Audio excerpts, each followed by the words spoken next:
Guangdong, China, August 6, 2025. The largest rainfall of the century has slammed into Guangdong province, forcing massive hydropower dams to release torrents of water. Dozens of levees in Dongguan City have collapsed, submerging entire villages. Meanwhile, relentless rain triggered a catastrophic landslide in Baiyun District, Guangzhou, trapping 14 people in a life-or-death struggle beneath the mud. On the morning of August 6th, the sky over Guangdong was a dull, suffocating gray. The wind howled like the cries of a grieving earth. For days, rain had pounded the province without pause, each drop hammering against tin roofs like knives, relentless and haunting. Locals were no strangers to storms, yet no one had prepared for this fury. It was something beyond memory, beyond warnings. And then, as dawn broke on August 6th, nature ripped the land apart.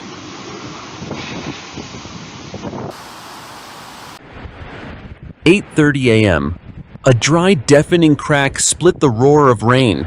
In an instant, the ground shook violently as if an entire mountain had collapsed. From the peak of Huangzhuang in Dayuan Village, Baiyun District, an enormous chunk of earth broke loose, hurtling downward like a beast unleashed after years in chains. Soil, rock, and water fused into a colossal wave of mud, swallowing everything in its path. Houses, roads, vehicles, even the screams of those who couldn't escape. 4 homes vanished in mere heartbeats. 14 lives were buried under tons of earth and stone. 7 were dragged out, barely breathing, drenched, trembling from cold and terror. The fate of the remaining 7 remains unknown. A female driver, one of the survivors, wept as she recounted, "I was driving when I heard a roar like thunder. In front of me, the mountain exploded. Rocks rained down like bullets. I screamed, slammed the brakes, shut my eyes. When I opened them, the road was gone. Only mud and rubble remained." Her words spread across social media, symbolizing the terror gripping all of Guangdong. The cause? A historic downpour so extreme, meteorologists call it the heaviest rain of the 21st century. From August 2nd to August 6th, Guangzhou endured its highest rainfall in a century. It felt as if an ocean had been dumped onto the city. Rivers swelled into raging torrents, streets transformed into rivers. Viral images showed luxury cars floating like leaves, shocking the entire nation.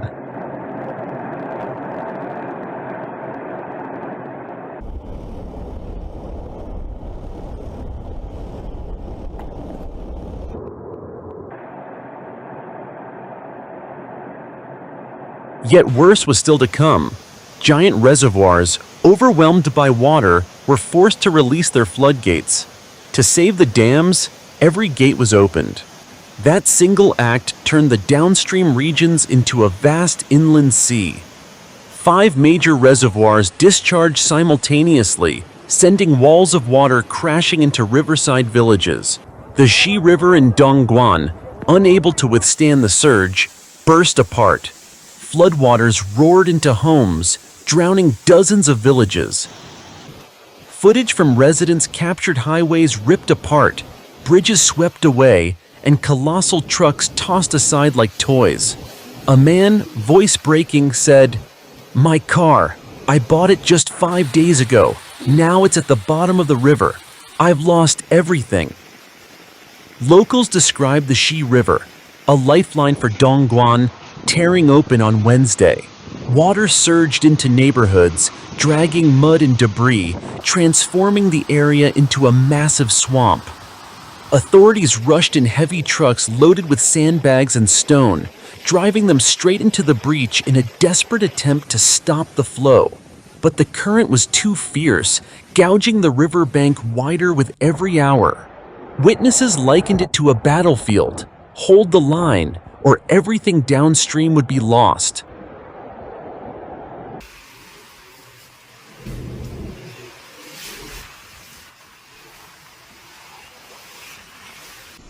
Nearby cities, Shenzhen, Huizhou, Shantou, Zhaoqing, one by one drowned under the unending deluge. The Shenzhen Meteorological Bureau raised a red alert. Train effect storms were forming, with thunderclouds arriving in relentless waves. Within 3 hours, rainfall hit 150 mm, with gusts reaching force 10. The entire city went on high alert, ordered to evacuate low-lying zones and brace for flash floods, landslides, and deadly mudslides hanging over millions of residents. Amid the chaos, another blow struck. Beijing Qingyuan Water Sports Center, a 30 million yuan mega project that had opened only 4 days earlier, was obliterated overnight. Its massive water slides, inflatable obstacle courses, and children's play castles gone. A staff member said bitterly, "We passed all safety checks before opening. No one imagined rain like this. People are still calling, asking when we'll reopen, but everything is gone."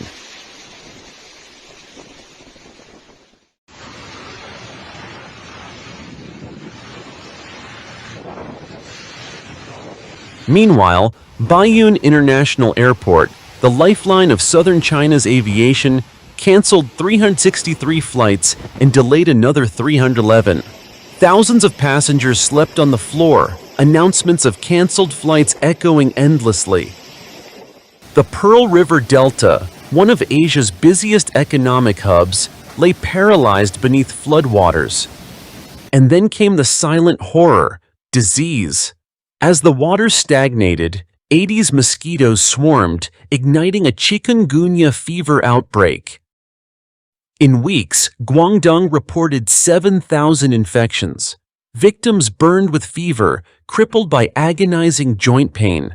In crowded evacuation shelters, the threat of a full-scale epidemic loomed. Twin disasters, flood and disease, were drowning whatever hope remained. The statistics paint a grim picture.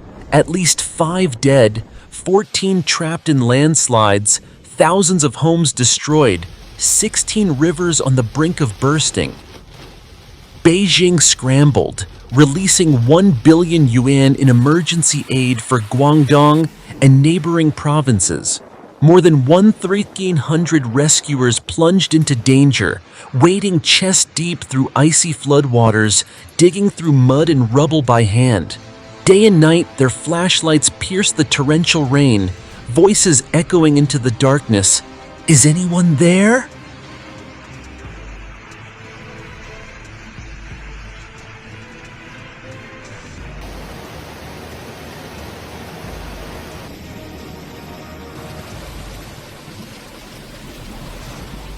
Yet nature shows no mercy. Forecasts warn of 2 to 3 more typhoons striking eastern China in August. For Guangdong, today's nightmare may be only the beginning. Amid ruin, it is the smallest stories that cut the deepest.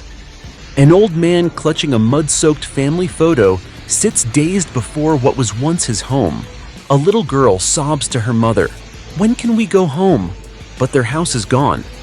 A woman, the lucky driver who survived, still trembles as she recalls the mountain collapsing before her eyes, certain it was her last moment alive. Outside, the mud remains thick. Rain hammers the makeshift roofs of evacuation camps. Rescuers keep digging, shovel after shovel in the storm. They do not know if the skies will clear tomorrow, but they know every second could mean another life saved. And amid nature's fury, hope, fragile, flickering, is the only thing keeping humanity from despair.